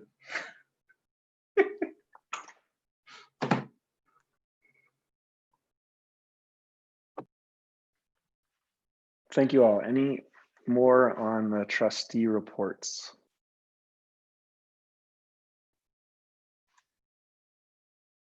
All right. Moving to continued business, update on continuation of ordinance 2020-04 regarding extended premises. Our conversation at the last meeting was to essentially continue bringing this up at each meeting until such time that the town advised us that it was no longer feasible to keep the bump outs most likely due to weather. Trustee Barella? So it just came out in the Durango Herald that I believe they're pulling theirs on November 2nd. Same kind of concerns we have as far as snow removal, traffic, ice, sliding. They've also had a couple of incidents involving people hit in the bump outs. So I guess we have been, knock on wood, extremely lucky in that case. So I see it coming to an end. People are cold at night. People are just using them in the daytime, more or less frequent at night. And I know when the first snow falls, you know, we've got to make sure that we have the ability to clean our town. So I am good with it somewhere at the very end of October. I don't know if we want to make that decision tonight. I just don't see it being feasible with tents like the governor had, you know, proposed. We've just got that ice layer built up against that curb edge. And Trustee Lashley will find out here. Well, you were there during the winter, so you know exactly how bad it can get. I know that Jim knows really well as well how that ice layer can just be tremendous. You don't even know you're on it when it's underneath there. You know, people have almost run over the curb onto the sidewalk, sliding up over the ice right there. So we want to make sure that we keep our citizens and our roadways safe. So I would say Halloween myself, around the 31st, the 1st of November would be a good time to pull it. So thank you. Thank you. Trustee Lashley? Yeah, thank you. Yeah, it's kind of more of the seasonal restaurants shut down here. It's kind of increasingly important for those of us who are left to be able to kind of handle the extra capacity that we've been experiencing even just today. I think that, yeah, as weather comes along here, it's gonna pretty quickly turn a little bit sour for some of the bump outs as we're currently using them. I was really looking forward to having a discussion with John Ryder, and hopefully he had gotten some more information from our public works director and the other departments as far as how this could impact the snow route if we talked about having this potentially into the winter. But I guess we will save that discussion for the next meeting. Well, so it doesn't sound like, at least yet, anyone's advocating that we shut this down today or even in the next week and a half or 2 weeks. So why don't we move this to the agenda on the meeting 2 weeks from today to revisit, which will be mid-October, and hopefully we don't see a storm like we did 2 winters ago where we were skiing around October 10th and 11th. Mayor Pro Tem? Just to note, that is a national holiday. Do we have a meeting that day? October 12th? I think the last time that a meeting fell on a holiday, we moved it to the Tuesday, but So I the suppose we Tuesday can, the 13th. yeah, so we'll probably need to coordinate with Kelly. Yeah, go ahead, please. It's not a holiday for us.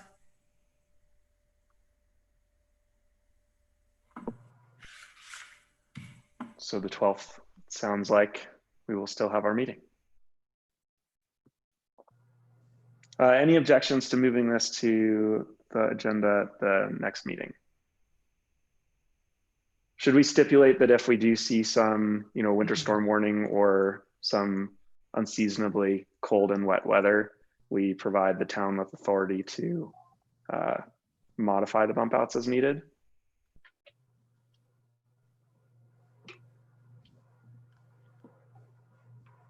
Trustee Harper? I want to comment. I agree with Trustee Lashley, Trustee Barilla, that this is due to the COVID and due to the capacity issues. We need to keep this open as long as possible for all the businesses. So I don't know what that looks like, Mr. Mayor, but I don't want to arbitrarily take it down at the first sign of snowfall or what have you. I think we should try to weather the storm. Agreed. Trustee Barilla? Well, because if so, then they should have been gone in September on the 7th when we got all that snow, or the 8th. So, yeah, I mean, I want to see it at least stay until the end of October. Obviously, a little bit of a dusting is not going to hurt anything. You just close it outside seating for the day, but it's when we actually start needing to get the loaders and the maintainers on the streets that, you know, we've got to put this into perspective. So, thank you. Is there, so I know that when these were applied for, similar to a liquor license, the application included a drawing of where the bump out would be and its size relative to the location of the restaurant or bar or what have you. Is there the possibility as businesses start closing for the ones that remain open to take over the bump outs from the closed businesses? So, you know, I'm not sure if the Grand will be pausing for a portion of the fall or not, and if, you know, the Golden Block can extend there, or if Trustee Lashley's Avalanche can extend into the V pits or other things like that, but just to maximize our outdoor seating. Is that something that we think is possible? Trustee Burrell, I saw your hand first, and then Lashley. I think that would be for Kelly to answer, and Anthony through the liquor division, because you did have to draw it. So I think it has to be specific to the drawing that you already submitted. And the expiration of that was, I believe, the 31st of December. And then you'd have to renew it, put that in again if you wanted to go forward into 2021. If I am not mistaken, Kelly, is that correct?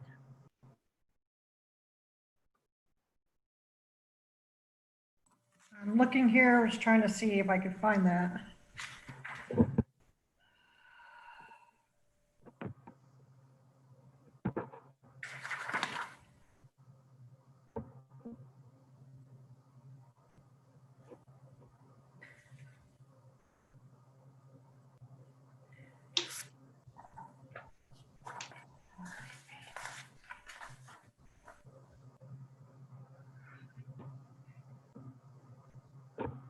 While Kelly's looking, Trustee Lashley, did you have a comment as well?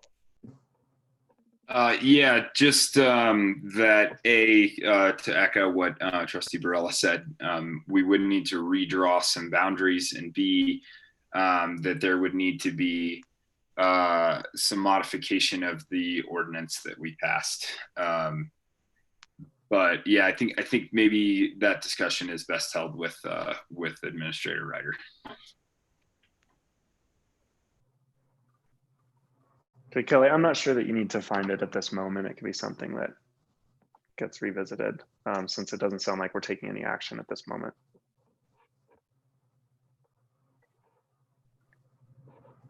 Does that sound good to everyone?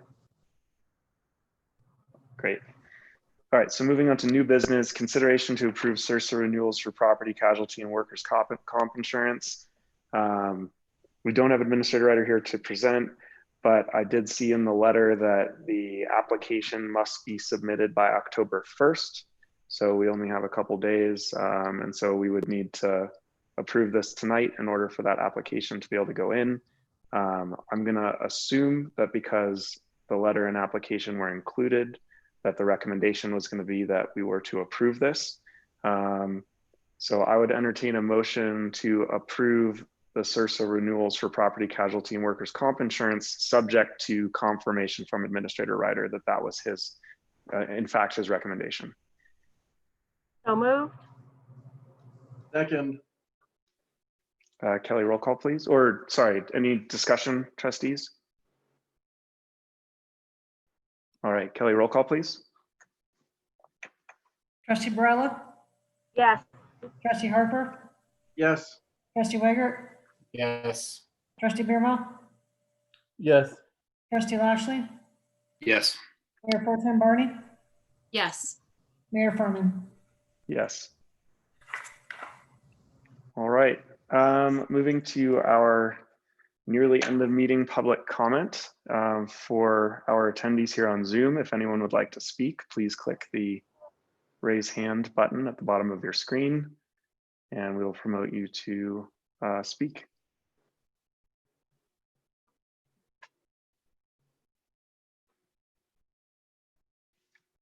Seeing none, I just have one closing comment for the record, which is that to my knowledge, Administrator Ryder did not communicate with any staff or trustee about his absence from work today or this meeting tonight. And that this is the third similar instance this has occurred since May. And I certainly hope he's okay.